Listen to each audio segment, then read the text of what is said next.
Shalom, everyone. Thank you for joining me.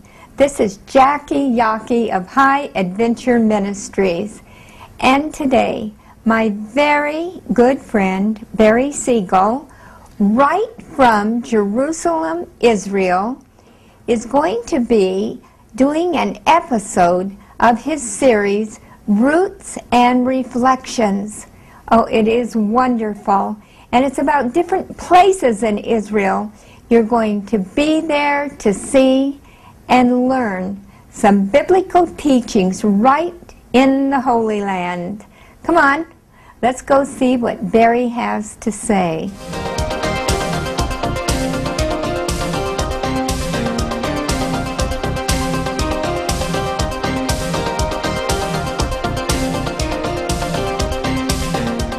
Ascending to the Temple Mount. This is where it's at, in the end times. On this edition of Roots and Reflections, we focus on the most important piece of real estate on planet Earth, the Temple Mount in Jerusalem, and the millennial-old conflict over what is described as the navel of the world. I spoke to Messianic Bible teacher Elchanan ben Avraham. The Temple Mount is the center of the center, the place where Abraham took Isaac, Har Moriah, the Mount of Moriah, which means Jehovah is my teacher, Moriah. And this is where the very blueprint of the Messiah in the sacrifice of Isaac was established.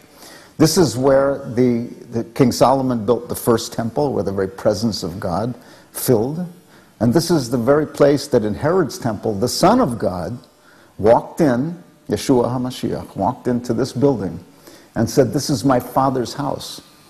So he established Father and Son knowledge to the world.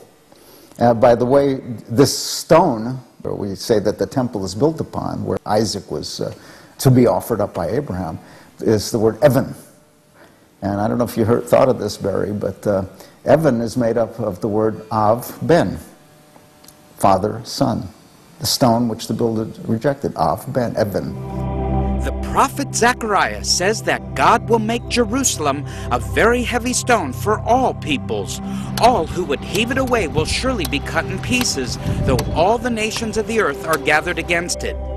God also said to Ezekiel, "Son of man, this is the place of my throne, and the place of the soles of my feet, where I will dwell in the midst of the children of Israel forever." You know what's so exciting? Ezekiel's vision is going to come to pass. Governments can't stop it. Politicians can't stop it. People can give authority to the Temple Mount to whoever they like, but God will have the final word in the Middle East. You have here at this point, at the Temple Mount, a place where all the irreconcilable ends of the universe meet. I mean, you can try to reconcile them. You can try to say, well, let's live in peace. But they don't fit together. These ideas of truth and lies, light and darkness, clean and unclean, they will not fit together. No political expert can make them fit together. And they're being drawn into this absolute confrontation over this Temple Mount. Scripture records the significance of the Son of God through Yeshua. And then, of course, there is Abraham sacrificing his son Isaac. But now, how does Islam view the whole issue of the Son of God? Well, that house that Yeshua, that Jesus called my Father's house, was torn down in 70 AD by the Romans. And in the 7th century, a new building was put up there, which we see today, the Dome of the Rock. And upon that, most people don't know this, in the beautiful arabesques, is a quotation from the Quran, which says, "God has no son." And of course, the Son of God walked into that very place, Yeshua, and said, "This is my Father's house," Father and Son. And now we have a new sign, a new poster up there that says, "God has no son." And of course, it's forbidden in Islam to call God Abba, or Father. So there's no father-son relationship. So this confrontation is building between the Son of God and another God, this Allah, you see, who has no son. Also, by saying Allah has no son, or God has no son, It's denying the chosenness of the Jewish people, who are called the firstborn son of God in Exodus 4:22. Right? For Israel is my firstborn son. Inside the dome are actual inscribed verses of the Quran which deny that the Son of God ever existed. In fact, more or less translated as, "Behold, God has no son." The good news is that God not only has a son, but he's coming soon to the Temple Mount in Jerusalem. Stay tuned and watch Roots and Reflections. Why do the nations rage? The psalmist asks. One answer, because of the spiritual forces and principalities gathered over Jerusalem, hindering God's purpose of redemption. One battle of this age-old war took place 2,150 years ago when a Jew called Mattathias and his 5 sons known as the Maccabees were appalled by the blasphemies being committed in Jerusalem, where the sanctuary was given over to aliens and their abominations. According to the book of Maccabees, in those days, Mattathias, the son of John, son of Simeon, a priest of the sons of Joarib, moved from Jerusalem and settled in Modain.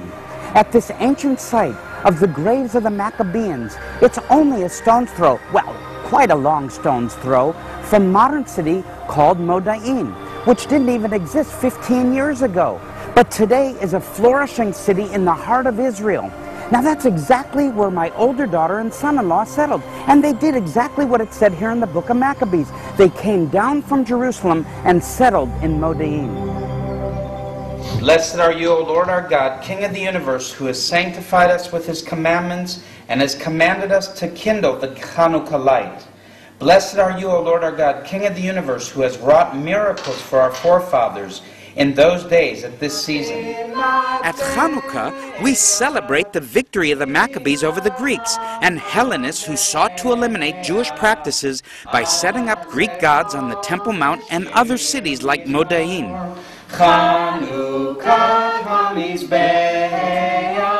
According to the prophet Zechariah, I will raise up thy sons, O Zion, against the sons of Greece. Here in Modain, upon the altar, the Greeks were trying to force the Jews to sacrifice to the pagan Greek gods. But Mattatyahu, he stood up and he proclaimed amongst his people that he would not allow this to happen, and he slew the king's representative. From then on, Mattatyahu cried out in the city with a loud voice, saying, "Let everyone who is zealous for the Torah and supports the covenant come out with me." And he and his sons fled to the hills and left all that they had in the city. This would begin the campaign against the Hellenistic Jews and the Greeks for the freedom of the temple in Jerusalem. The Maccabean War against the Seleucid ruler Antiochus Epiphanes was long. The Jerusalem temple was finally liberated, cleansed, and rededicated to the Lord God of Israel. That is why we celebrate Chanukah, commemorating that event. Chanukah means literally dedication. A miracle associated with the festival occurred when the Jews rededicated the temple. The oil for the menorah in store was enough to last only one day, but miraculously it continued to burn for the full 8 days of the feast. Power inside the fire, and burning so hard, so strong, even that it lasted for 8 days from only a small portion of oil. And that's all you needed, because God is so big. 8 days supernatural supply. God is our supernatural supply. He's Jehovah Jireh. He is our provider. That's how he supplies for the Joseph storehouse. He supplies for our ministry. God is an awesome God. Join Jackie Yaki and High Adventure Ministries as they embark on a journey of a lifetime to Israel. Take a boat ride on the Sea of Galilee and be baptized in the Jordan River. Travel to Masada, Nazareth, Mount Carmel, Caesarea, and Bethlehem, the birthplace of Christ. Then walk where Jesus walked as you explore the magnificent city of Jerusalem. Space is limited, so call 1-800-517-HOPE. Make plans to attend today. That's 1-800-517-4673.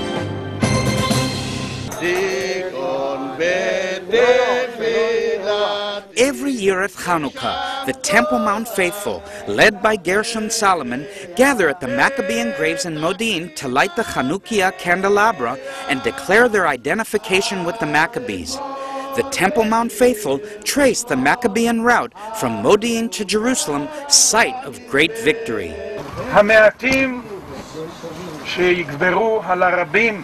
The few that overcame the many. By the Spirit and faith in the Jewish way and in the eternal one of Israel, we declare here the calling that was declared 2,157 years ago in this very place by Mattathias and his sons, the heroes of Israel. That in a time similar to ours, with enemies occupying the holy places of our land, and Jewish weakness internally, we in this place, in the presence of our God and the Maccabees, whose spirit is in this place, we as one declare the calling of the Maccabees.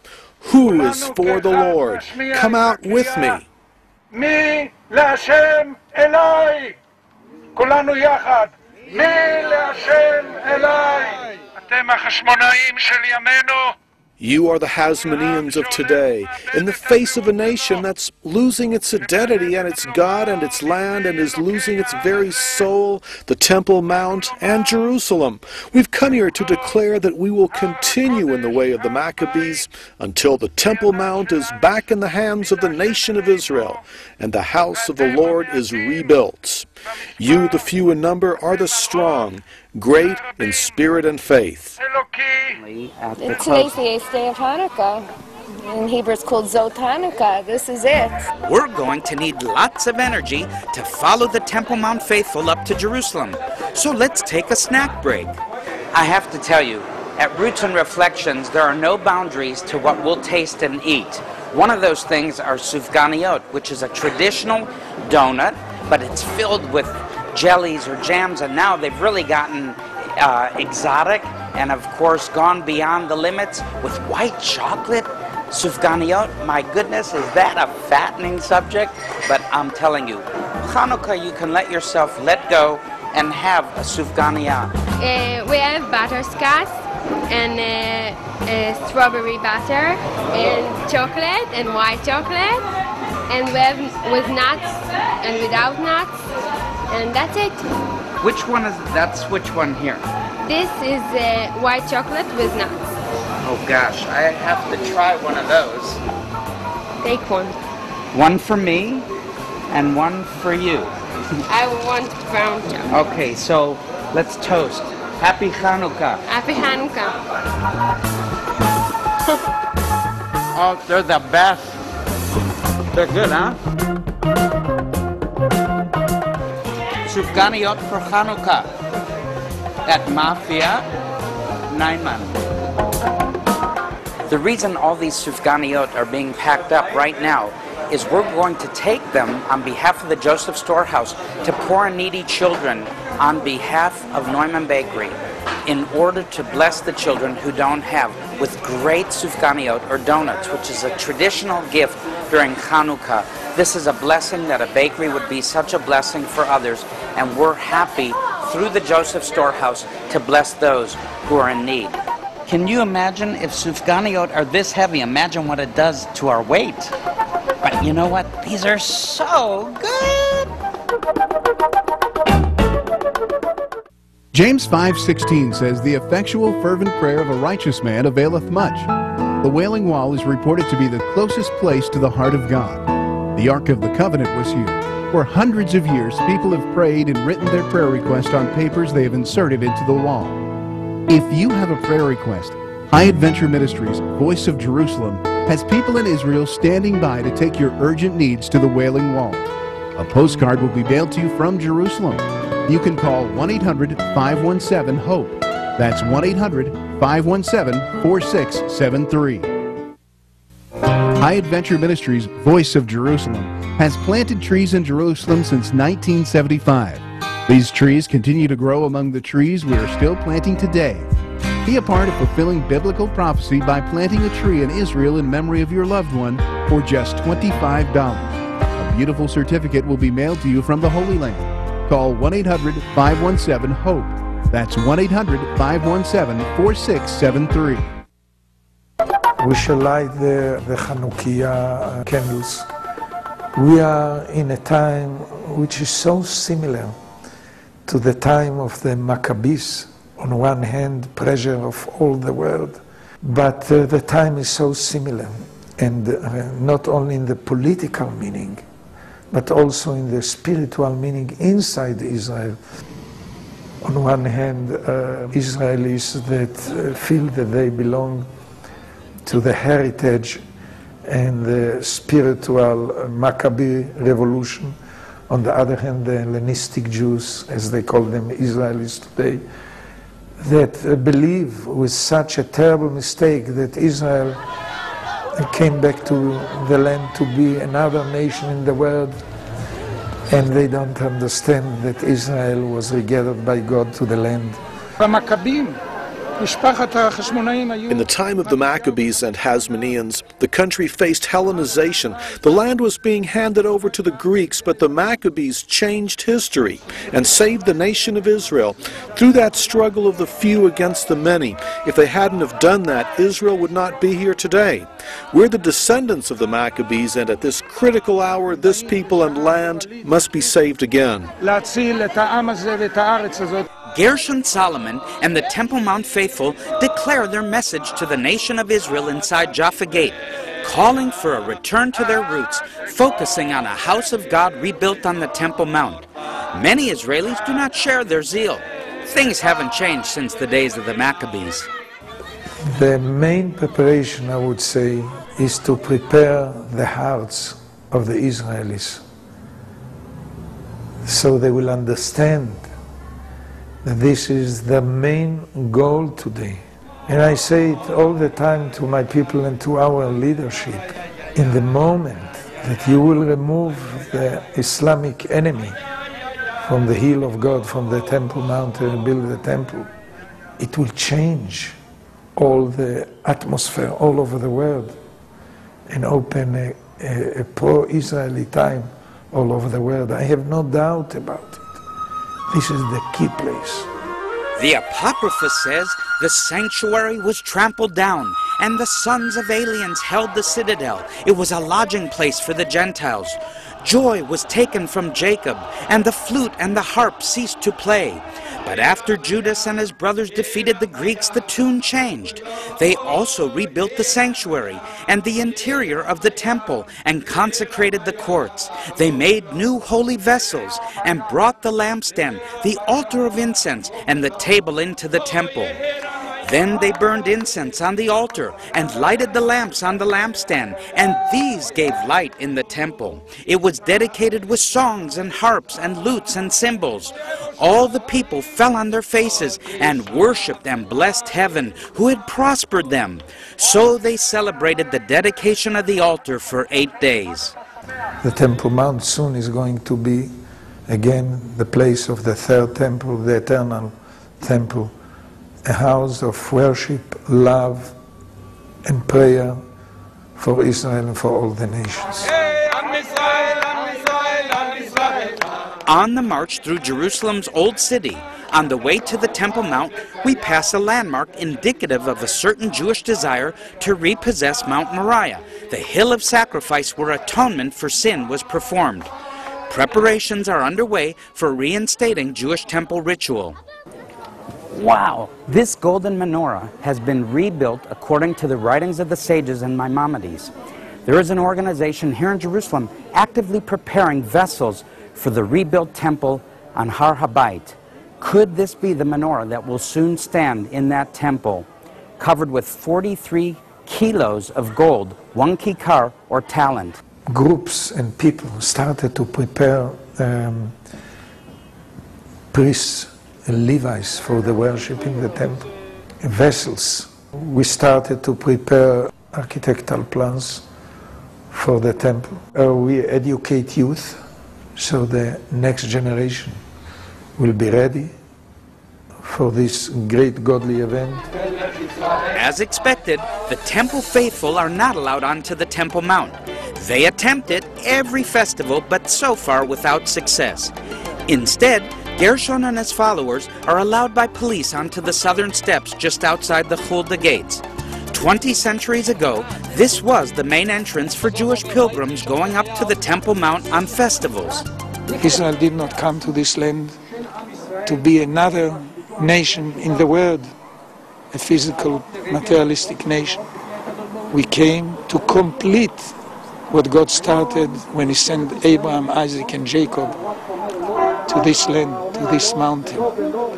So, weakness of our leadership, the gates are still blocked before us, but as I said, soon it will open.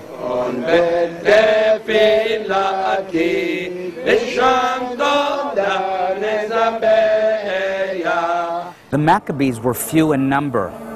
Today, so are the Temple Mount faithful. But could it be, and will it be, that in our time we will see the temple rebuilt here in Jerusalem?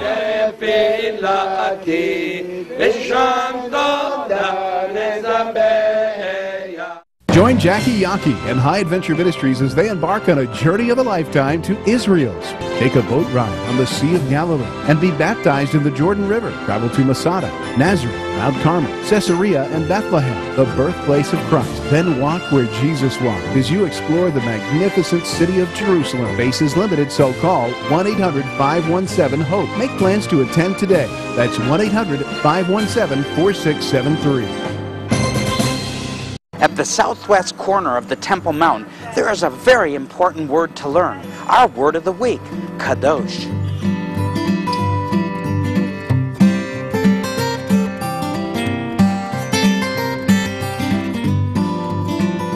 What does the word kadosh mean? I would say that it means separate and uniquely set aside for God and holiness. Anything that is a place, it could be a time, it could be an object that is uniquely set aside for God. Holy. It's a nice word, no? It's an explanation, yeah. It's a holy place, holy land. Holy. To be sanctified, to be holy, to do what's right. The holiest point, the Holy of Holies, which is on the top of where the original temple was situated, is the most holiest point. And God is holy. God is the epitome of holiness. And we have to try to emulate His holiness.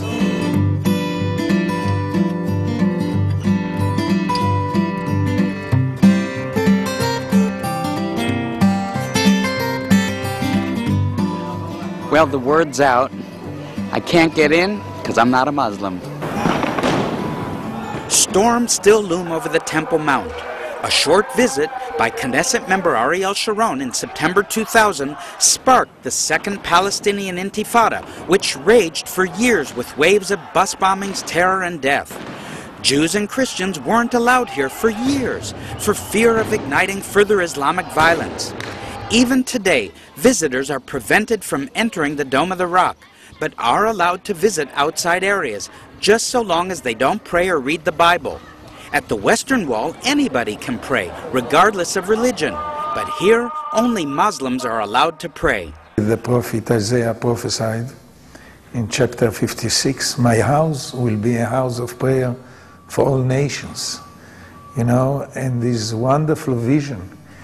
Also again in Isaiah chapter 2, in the last days, and we are living in the last days, in the end times, all the nations, the house of the God of Israel will be established in the highest of the mountains and be exalted above the hills, and all the nations will flow to Jerusalem, to the God of Jacob, to learn His ways. Torah will go out from Jerusalem to all the nations, and give attention what He says after that. Then will come a real peace to all the world. Both the prophets Ezekiel and, as recorded in Zechariah, talk about the river flowing out from the Temple Mount area, and I believe this is just the beginnings of a great rushing river. So I wonder if we can hear it. Let's check. I think there's running water. What's described in Ezekiel too is that this river will flow down through Kidron into the Dead Sea, and large amounts of living or fresh waters will go into the Dead Sea to disperse the salt, and there'll be actual fishing in the Dead Sea. That's what it says.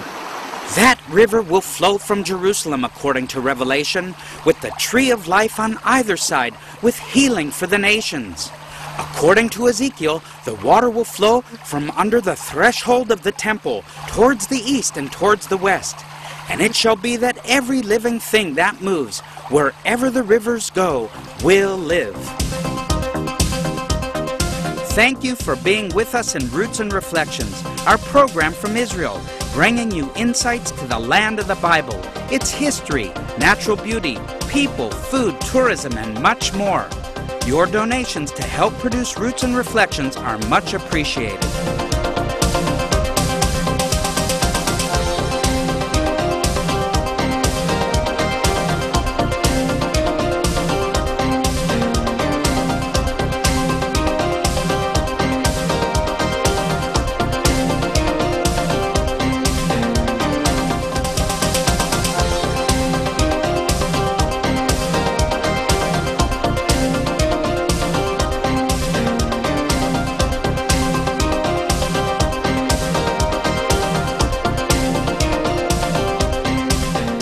Well, thank you for joining me again today.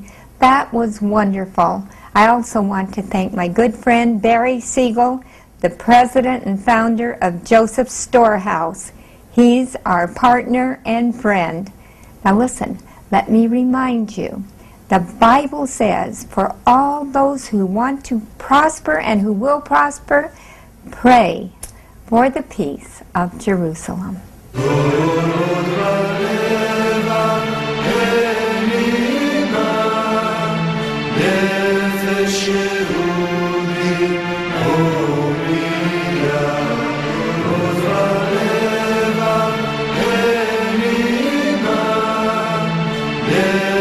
Nefesh